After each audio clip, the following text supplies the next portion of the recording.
The PSGU comes to you again. After several months of silence, the PSGU has been notified by intelligence of an upcoming tournament held by Dr. Valstredny.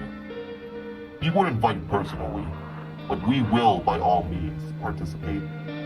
We will create a creature that will bring devastation to the battlefield, gnawing bone, piercing flesh, and devouring those who dare stand in our way. A king to rule the arena. Rodents are the most successful groups of mammals, being over 40% of all mammal species. They're a perfect mix of success. They're sharp incisors, which will never stop growing, and dexterous body. They're an evolutionary beast to behold.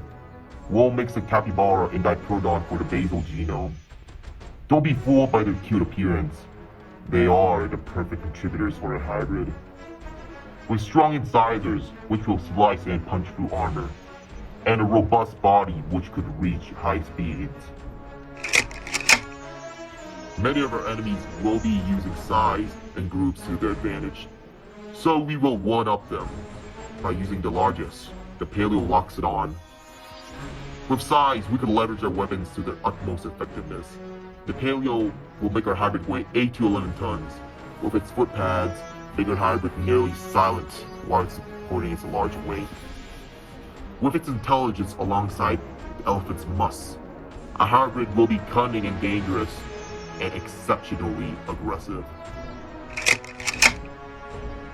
Alongside the Amortosaurus with its muscular split neural spines, which we chosen over the Hero Shrew, which has been stated to have a retarded XZ axis movement, and will make our hybrid unable to bend its spine. Amortosaurus also gives our hybrids its tail and sauropod air sacs. Our hybrid will mature quickly and will be extremely muscular while coping with its large size. The pigeon may seem unassuming, but they have much more under their wing.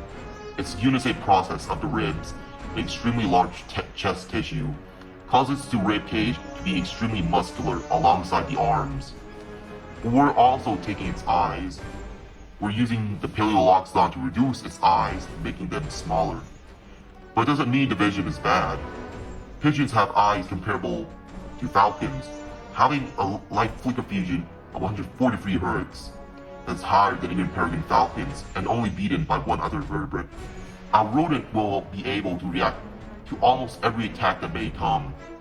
We must contrast this with the brain. We're also going to stack the neuron density on top of the elephant brains. Birds have small, compact neurons, which are extremely dense, causing brain function to happen faster and more precisely. A rodent would be extremely cunning. We anticipated that our enemies may use large claws, strong bites, and venomous attacks, so armor was a necessity. We're going to start with the Doedicurus. People may think we're only using its tail club only, but no, we're going to use its femur.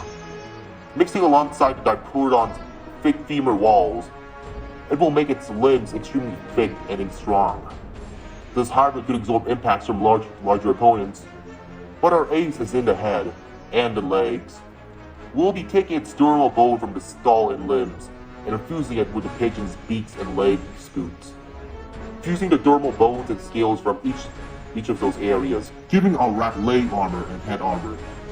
With the sutures found in the scales, this will make our hybrid head a giant warhammer and scoots extremely hard to crack through.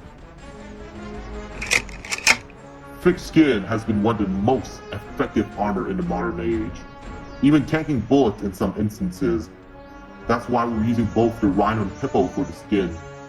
A mix of thick skin and collagen matrices makes piercing through it nearly impossible. We're also taking the hippo's antibacterial sweat for temperature regulation, and the rhino's horn and tall neurospines for combat. To counter strong saber teeth, having bony armor is a necessity. The Paramylodon supplies us with these bony nodules on its flanks and back, but its large calcaneus heel was used too. mixed with the capybara's sub-digitigrade legs, not compromising on speed but allows it to transition between plantigrade for bipedal rearing and digitigrade for charging or running. The claws weave a fine addition along with the large arm muscles for stronger locomotion and strength. But with all this, we still need to protect this rodent from smaller hybrids, which may climb onto it or jump onto it. The American porcupine is perfect for this task, but we won't stop at just normal quills. The pigeon also has barbules and beta-keratin, which will be applied to the whole body, which in tandem with the quills to make them extremely strong and stiff. Chosen over the hard armor of pangolins and other armadillos due to them shifting and damaging the spine in old age and early development, due to being very heavy, both weighing 25% and 15% of the animal's body weight respectively. As large animals such as elephants have suffered spinal damage from carrying large amounts of weights in captivity. The final addition to this armor, the wild boar has been found to resist and filter out several different snake venoms and toxic elements, being immune to neurotoxins type A and several different toxins with its robust immune system. This will be used against the cowards who choose to rely on venom and other wimpy strategies as their win condition. The boar has contributes its shoulder shield, which we will build upon along with its tusks.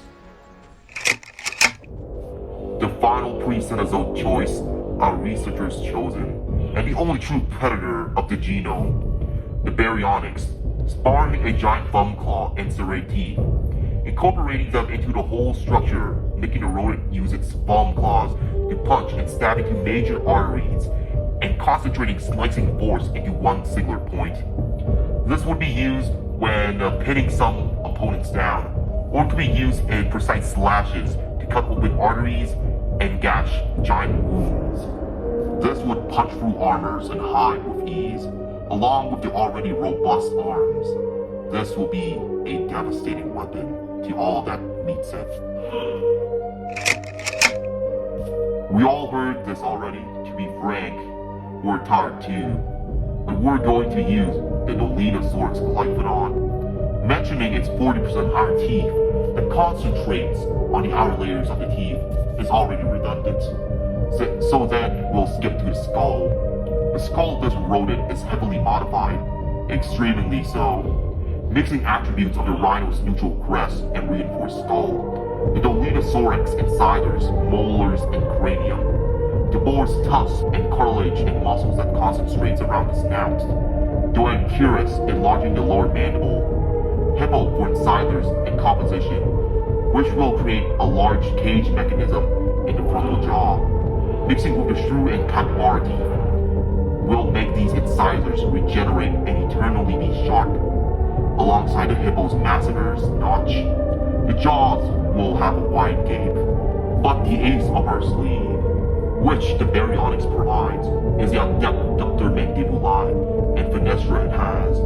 Distributing force along the skull, this rodent has developed ancient Neo-Permian attributes, developing the abductor mandibulae, modifying in a way so it can gape extremely large by making its fenestras and muscle attachments points high up in the skull to make these muscles longer and more flexible. Developing muscles both inside and outside the skull, creating an extremely high bite pressure, concentrating onto its incisors and fangs.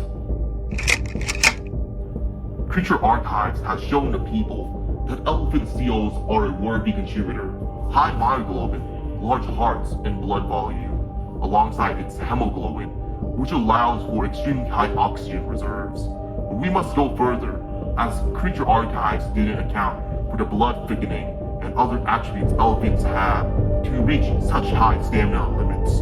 The elephant seal's nose and sinus is pneumatic, allowing for better breathing, mixing well with the diprotodon's nose, alongside its stomach sinuses, which gives it more blood and oxygen reserves. But before we show the devils in the details, we'll also use its long neck. This will be used to make biting more effective, while being able to pull its neck back, so it won't become a weak point. We'll also be taking its eyes, tapetum lucidum, for better night vision. Alongside the pinniped's breathing system, which wraps cartilage and muscle around the trachea and lungs to make sure they have a better breathing system for diving. This is the most complex armor system we've designed so far, an apex of any hybrid armory system. The soft osteoderms and thick skin isn't the only thing we've attained, even though it would be completely suspicious. But we're going further if you want a chance at winning. The genes started with the merging of the shoulder shield of the boar, chest shield of the elephant seal, and the butt rump of the diprotodon, creating a collagenous and collagenized structure. This will be the majority collagen to keep it lightweight and flexible. To compensate, the structure of the collagen will have the rhino's woven collagen structure to make it extremely durable. This layer of armor will range from 6 centimeters on the chest and near shoulders, but will reach up to 16 to 18 centimeters thick in the flanks and the back regions. But a huge issue we saw was heat dispersal. That's where the elephant seal comes back. Blubber is also vascularized fat, which seals use to disperse heat with its vascular system and will constrict in cold weather. So we could vascularize this shield alongside the limbs and tails to disperse heat. But not just here.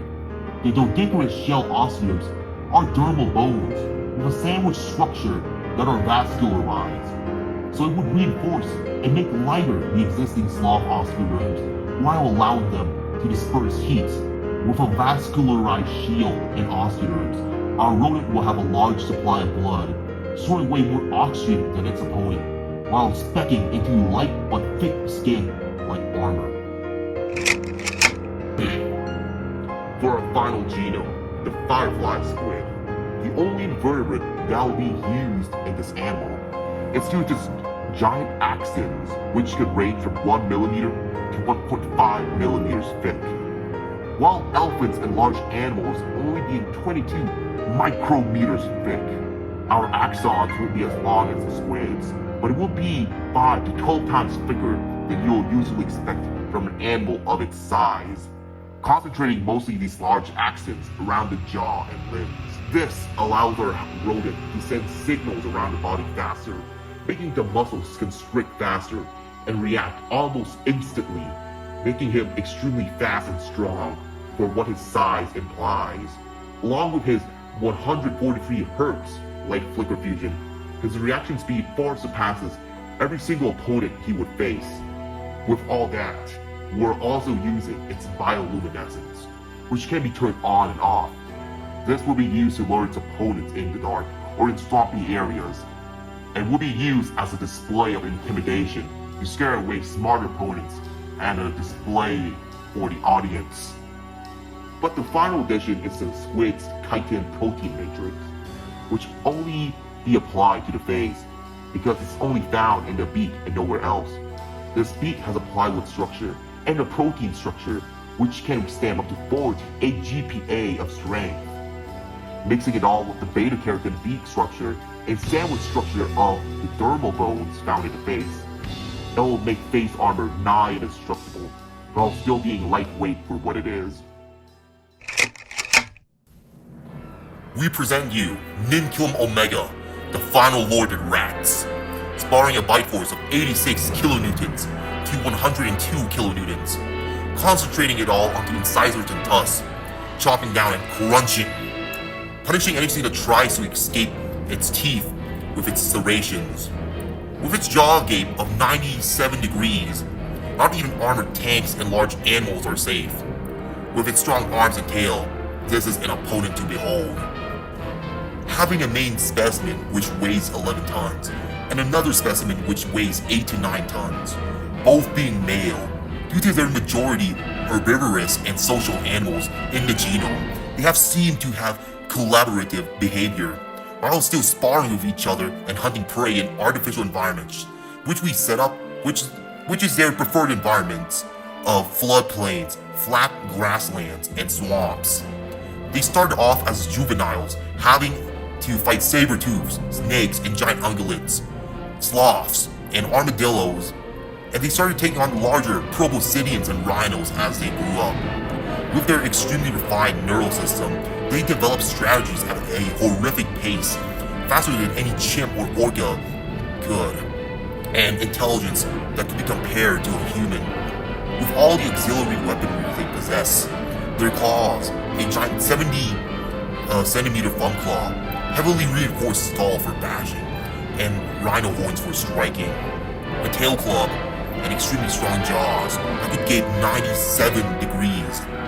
With all of this to their disposal, they start forming strategies, charging at their opponent at extreme speeds of 25 to 30 miles an hour, and grappling them, using their heads as blunt weapons, and when pinning their opponent down, using their massive thumb claws to cut off major arteries. They also have behaviors of display, creating bellows and roars at 120 decibels, but a particular behavior is bioluminescence, having a reddish light emitting near their eyes, making them look nearly demonic in dark environments. Their defenses were also impeccable, their heads not even as strong as a saber teeth could bite through, a heavily modified bone structure which mixes sauropod and mammalian morphology, extremely barbed quills, and an extremely thick shield, which they use to disperse heat. This causes mist and fog to form around them when they fight due to their sweat glands and body heat dispersing, creating an intimidating and demonic look to them. We are now ready to set these creatures into the venom pit.